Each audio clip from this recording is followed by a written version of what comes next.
Sampai kapan pandemi ini berakhir? Ada yang mengatakan bulan Juni Indonesia sudah mengalami penurunan kurva penderita COVID-19. Tapi kemudian data ini diralat lagi. Katanya sampai September baru turun. Mana yang benar? Kita tidak tahu. Kita saat ini dihadapkan pada ketidakpastian. Tidak pasti kapan corona akan berakhir, tidak pasti kapan kita bisa kembali beraktivitas seperti sedia kala. Dan sebagian orang merasa tidak pasti apakah setelah virus berakhir, mereka masih bisa mendapatkan pekerjaan dan penghasilan seperti dahulu kala. Banyak ketidakpastian yang harus kita hadapi. Di satu sisi, coronavirus juga telah merubah banyak hal di kehidupan kita tanpa kita sadari. Coronavirus tidak hanya berdampak pada kesehatan, tapi juga berdampak pada sektor ekonomi dan sosial.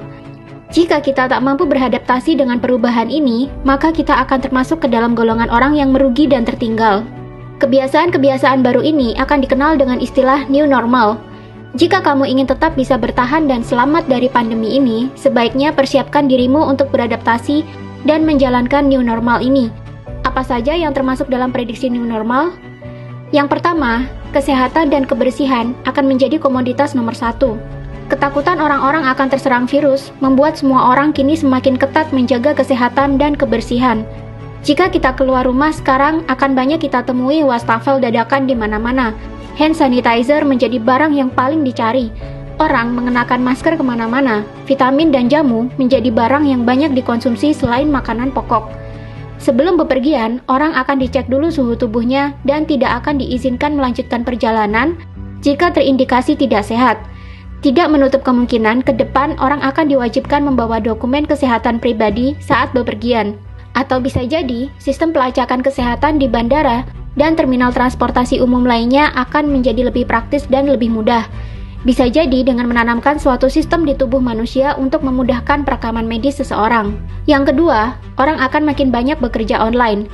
Online meeting menjadi tren yang terus meningkat selama pandemi. Setelah merasakan praktisnya meeting online, ke depan bisa-bisa orang merasa tidak perlu menyewa kantor lagi untuk tempat karyawan bekerja. Karyawan bisa bekerja dari mana saja, asalkan mereka terus online. Mereka bisa bekerja dari rumah, dari hotel, dari kampung halaman, dari tepi sawah, di pinggir sungai berpemandangan indah, dan masih banyak lagi. Asalkan ada jaringan internet kencang, maka kerja online tidak perlu jadi masalah. Yang ketiga, persewaan kantor akan menurun. Karena karyawan sekarang bisa bekerja dari mana saja, tentunya akan berimbas pada persewaan kantor. Harga sewa kantor yang mahal tentunya menjadi beban bagi pengusaha. Dengan terbiasanya bekerja online, pengusaha bisa mengurangi biaya sewa kantor tanpa mengurangi produktivitas perusahaan. Jika dulu harus menyewa satu ruko untuk sebuah perusahaan, kini pengusaha bisa mengurangi biaya dengan menyewa sebagian kecil bagian dari ruko.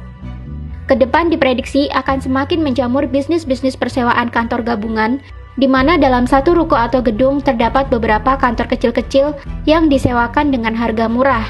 Keempat, akan banyak orang yang di-PHK, dikurangi gajinya, namun di sisi lain, orang bisa meningkatkan penghasilan karena jadi punya waktu untuk menerima job lain. Dengan terbiasanya orang bekerja online, pengusaha pasti akan berpikir untuk melakukan efisiensi.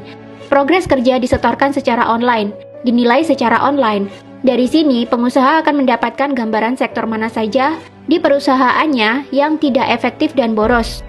Jika 3 pekerjaan bisa dikerjakan oleh 1 karyawan sekaligus, maka alih-alih mempekerjakan 3 karyawan bersamaan, pengusaha akan memecat 2 karyawan dan memampatkan pekerjaan dalam 1 karyawan saja. Ini juga akan berimbas pada gaji karyawan. Karena bisa bekerja online dari mana saja, pengusaha jadi bisa memangkas gaji untuk efektivitas. Kelihatannya kejam, tapi di sisi lain, karena orang bebas bekerja dari mana saja dengan jam yang tidak terikat, orang jadi bisa menerima job lain juga. Maka tak heran, setelah pandemi kita akan menemui orang yang bisa bekerja di 2-3 perusahaan sekaligus.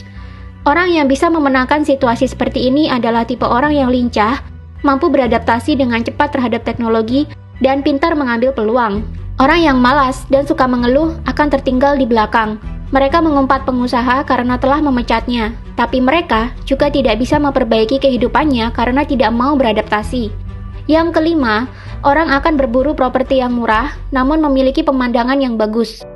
Karena terbiasa bekerja online, tidak perlu ngantor lagi, orang lama-kelamaan akan meninggalkan kota besar yang penuh dengan kemacetan. Mereka mulai memburu rumah-rumah di pinggiran kota atau bahkan di kota yang lebih kecil dengan harga yang lebih murah namun pemandangannya lebih baik daripada di kota besar. Mereka akan menciptakan ruang yang nyaman untuk bekerja sambil menikmati bersihnya udara dan pemandangan yang indah di luar rumah. Yang keenam, belanja online akan menggeser kebutuhan belanja di mall atau supermarket. Selama pandemi, kita benar-benar dipaksa melakukan apapun dengan serba online.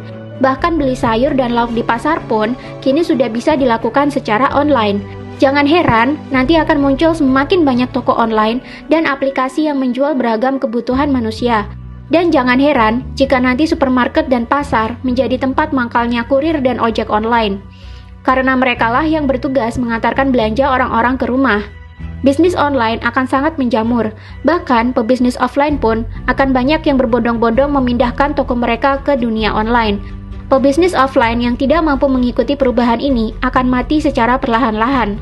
Yang ketujuh, pariwisata akan mengalami kenaikan drastis, termasuk tren digital nomad. Bosan dikurung berbulan-bulan di rumah membuat sebagian orang berpikir untuk bekerja online lebih keras dan mengumpulkan uang untuk liburan setelah COVID-19 ini berakhir. Jika dulu manusia sering kesal karena sulit liburan akibat jadwal kerja yang padat, akibat pandemi ini mereka jadi bisa bekerja online dari mana saja. Daripada bosan di rumah, akhirnya banyak orang yang menghemat uangnya, bekerja online lebih keras, dan akhirnya pergi dari rumah untuk menghabiskan waktu di hotel-hotel yang nyaman di daerah wisata impian. Mereka bekerja dari hotel siang dan malam. Mereka mencari hotel dengan kecepatan internet yang kencang, hotel budget dengan desain Instagramable akan menjadi buruan. Jika mereka penat, mereka tinggal berjalan-jalan ke lokasi wisata di sekitar hotel tempat mereka tinggal. Jika dulu pariwisata dijejali dengan orang-orang yang butuh liburan dan melepas penat setelah lelah bekerja, setelah pandemi akan banyak orang yang melakukan kerja sekaligus liburan dalam waktu yang bersamaan. Jika dulu tren digital nomad hanya dilakukan oleh milenial-milenial dari negara barat, tak menutup kemungkinan setelah pandemi ini, milenial-milenial Indonesia akan mengalami hal yang serupa. Kedelapan, uang digital akan mengalahkan uang kertas dan uang koin. Sadar bahwa uang kertas dan uang koin menjadi penyebab penularan virus, orang kini mulai beralih ke uang digital. Dompet digital seperti GoPay, Dana, Genius, WeChat Pay, OVO, Link Aja akan menjadi primadona orang-orang untuk melakukan pembayaran.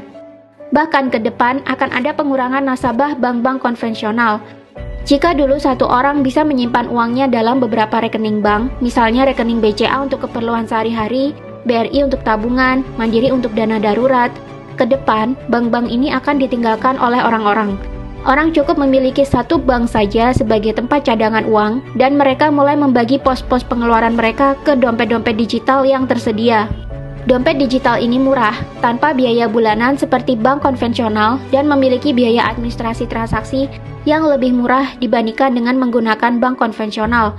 Bank konvensional lama-lama akan menjerit karena kalah jumlah nasabah dengan dompet digital. Yang kesembilan, muncul orang-orang dengan pemikiran baru dan membuat perubahan.